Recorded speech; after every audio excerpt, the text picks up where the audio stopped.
All right. Buckle up, buttercups. Let's paint a picture for you.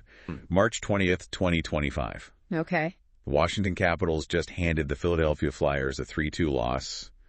The home crowd, feeling pretty good, pretty smug. As they should. A good win. Totally. Now zoom in with us. The streets around 6th and H, right there by Capital One Arena. Right. Post-game buzz. Yeah. The area's just like electric. Yeah. People are hyped, maybe thinking about grabbing another drink at Pitcher's. Yeah. Or Nellie's. Those spots nearby. You know the vibe. Good times rolling. And then, well, plot twist. Someone decides to be a massive downer. Yeah, exactly. We're diving headfirst into this reported incident, and it's less victory celebration and more, well, what on earth just happened? Right. A homophobic encounter that really puts a damper on things, makes you kind of wonder what's simmering, just beneath the surface of all that excitement. And the irony here? Oh, it's just chef's kiss. This is happening in D.C., folks. Yeah. A city that's basically, permanently auditioning for a pride parade. Getting ready for World Pride 2025. Which is huge. Huge. Rainbow flags everywhere. Practically part of the architecture. And yet, right in the middle of all this fabulousness, some, knucklehead decides to spread hate. It's like showing up to a Taylor Swift concert and demanding, death metal.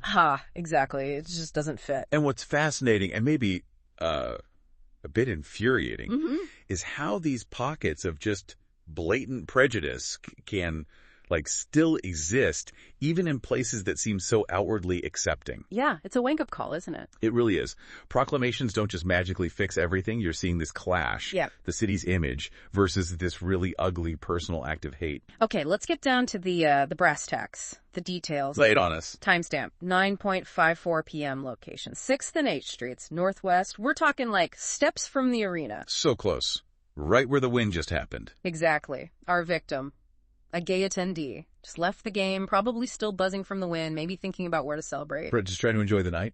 And then, bam, enter stage left the antagonist. Apparently this guy was already sort of pre-gaming with negativity. Yeah, the reports say he was allegedly yelling racist slurs at someone else first. Oh, wow. And then apparently berating a valet operator. It just seemed like he was looking for trouble. Charming fella.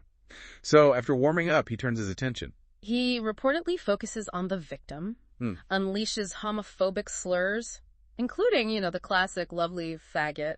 Oh, just awful. It's chilling, isn't it? That specific hateful language still being used like a weapon. And here's where the victim, honestly, deserves a medal or something. What'd he do? Instead of backing down, he pulls out his phone, starts recording. Wow.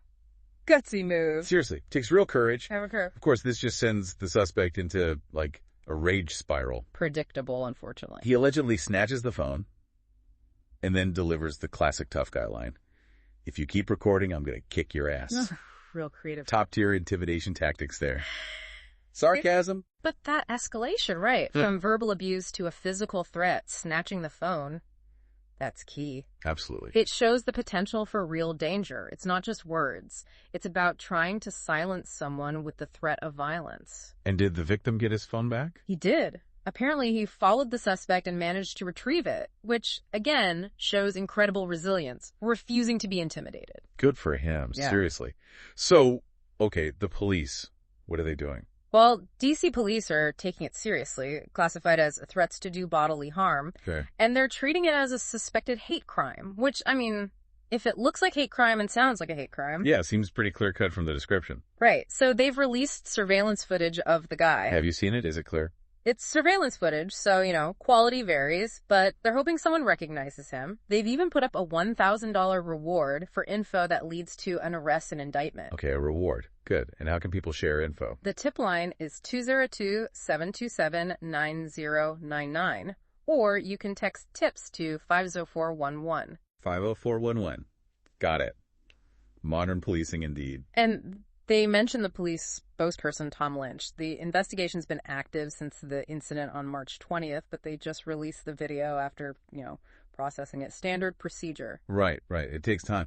So this just loops us back to that head-scratching irony. The D.C. context. Yeah, D.C. is not exactly, hiding its LGBTQ plus community. You've got iconic spots like the Little Gay Pub, that whole DuPont Circle vibe, the energy in Shaw. It's a city where LGBTQ plus life is really woven into the fabric, not just like tolerated in a corner. Exactly. It's part of the city's identity. Which makes an incident like this, happening so publicly, so close to the arena, it just feels like a really jarring contradiction, doesn't it? Totally. It forces you to confront that reality. Inclusivity on paper or even on street signs doesn't always mean live safety for everyone. And then you layer on the Washington Capitals themselves. Right, the team involved. They've been pretty, well, visible in their support, wouldn't you say? I think so. They do the Pride Nights. Remember the one against the Sharks back in December 24? Yep. And they have the merch, those Pride tumblers. Right, the tumblers. And their social media gets the rain mud treatment during Pride Month. And it's not just visuals, right? Yeah. They actually put money behind it. Fundraising for groups like SMYL, you can play. Through the Monumental Sports and Entertainment Foundation, yeah. And they participate in the DC Pride Parade. So they're ticking a lot of boxes. It connects to that whole NHL hockey is for everyone thing, too. Exactly. These efforts matter because they use the team's platform to send a message of acceptance. It says, this sport, this team, this space is for everyone. Or it should be. Should be. Key words. Because you have this team doing these things in this city that's about to host World Pride. Making all these public gestures. And then, boom, steps from their arena where people are supposed to be celebrating, feeling maybe a bit of community. This ugliness happens. It's like a major glitch in the good vibes matrix. Yeah, perfect way to put it. It really highlights the limits, maybe, of just symbolic actions. Pride nights are important, merch is visible, but they don't automatically erase prejudice. It doesn't flip a switch in someone's head. Exactly. The fact that this happened right there, near a venue actively promoting inclusion, just underlines that there's still so much work to do, often invisible work. Okay, so, quick recap for you listening. The police want help. Yes. If you know anything, don't try to handle it yourself. Call them. That number again, 202-727-9099, or text 50411. Crucial info. And while, as we said, the Capitals hadn't put out a specific statement on this incident when the reports came out. Their track record, their general vibe, as you put it, is pretty clearly supportive of the LGBTQ plus community. Yeah, you'd expect condemnation if they do comment specifically. Now, what about the community itself, the DC LGBTQ plus community? Oh, you know they're not just going to shrug this off. No way. This is a resilient community. And something like this, it often sparks, organizing, activism, maybe some righteous anger. Understandably. Absolutely. You have organizations like the DC Center for the LGBT community, the Mayor's Office of LGBTQ Affairs. These are vital hubs. Right. Places people turn to. And we just saw that transgender unity rally back in March 2025, remember? It shows the community's history of mobilizing when facing adversity. Yeah, you can almost picture the conversations already happening, right? Yeah. Places like the Little Gay Pub, maybe after hours at Crush. Mm-hmm. People talking, sharing that frustration, that anger, but also planning. How do we respond? How do we support each other? That's the spirit, isn't it? It really is. Those community spaces become so critical. They're safe havens, places to process, places to organize. That shared experience fights the isolation hate tries to create. This whole thing, it really puts a spotlight on a bigger question, doesn't it? Like what? Like, how do we make sure big public spaces, especially places like sports arenas, where, let's be honest, emotions run high, maybe there's alcohol involved. Yeah, a potent mix sometimes. How do we make those places genuinely safe and welcoming for everyone? It forces us to look hard at the environment around these events. Sports are supposed to unify, but that intensity, it can sometimes curdle, can't it? Let prejudice bubble up. So what could teams, actually do? More than just a Pride Night once a year? Well, like you hinted at, maybe more visible zero-tolerance policies. Posted everywhere. Yeah, reminders that being a jerk isn't acceptable fan behavior. Maybe pre-game PSAs, not just the fun hype videos, but a quick reminder about respect. And training for staff, right, so they know how to spot this stuff, how to intervene safely. Definitely. Those are all concrete steps. Clear policies, constant messaging, staff training, it all contributes to setting a different tone. Making it clear, hate isn't welcome. And for the DC LGBTQ plus community, this sucks. It's infuriating, but it's probably also, sadly, a reminder. That the fight isn't over. Yeah. It's not a victory lap. It's still a marathon. Yeah. This is maybe a stumble, a setback, but it also probably fuels the determination to keep going. I think that's exactly right. Progress is rarely, a straight line upwards. No, there is. There are bumps, there are these awful incidents that remind us how much work is left. But yeah, they can absolutely be catalysts. Renew that commitment. Okay, so for you listening, you awesome people out there, what can you actually do?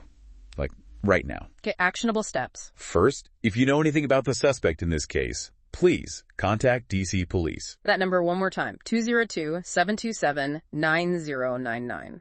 Or text 50411. Please do that. Beyond that specific case, though, be an active ally. We hear that term a lot, but what does it mean? It means if you hear hateful stuff, maybe don't just let it slide. If you feel safe doing so, speak up. Support people who are targeted. Check out the resources at the DC Center for the LGBT community. They do amazing work. Absolutely. Educate yourself. Donate if you can. And hey, World Pride is coming to DC May 17th to June 8th, 2025. Show up. Be visible. Be proud, whether you're part of the community or an ally. Visibility matters. Presence matters. Maybe even, go to the CAPS next Pride night. Wear some rainbow. Use the hashtag CAPSPride hashtag online. Let your support be known. These are all tangible things. Providing police info helps with accountability now. Challenging prejudice in daily life, supporting community orgs, showing up for events like Pride. It all adds up. It really does. It reinforces that message. Yeah. Hate has no home here. Or anywhere. So, yeah, this incident, it's a punch to the gut. No doubt about it. Definitely a negative. But maybe, just maybe, it can also be something that pulls people together, makes that commitment to equality even stronger. It reminds us this isn't a spectator sport, right? Creating inclusive spaces takes ongoing effort from everyone. Vigilance. Determination. We're all in this together. Yeah. Okay, final thought to leave you with. Something to chew on. Lay it on us. How can you, personally, make the spaces you move through, not just sports games, but work, online, your neighborhood, how can you make them feel genuinely safer and more welcoming for everyone? Beyond just the big designated events. Yeah, not just showing up for Pride Parade, but in those small, everyday moments, those quiet interactions, those conversations you might have or overhear, what kind of ripple effect can those actions have? That's a good question. What difference can one person make in those subtle ways? Mull that one over. We'll catch you next time for another deep dive.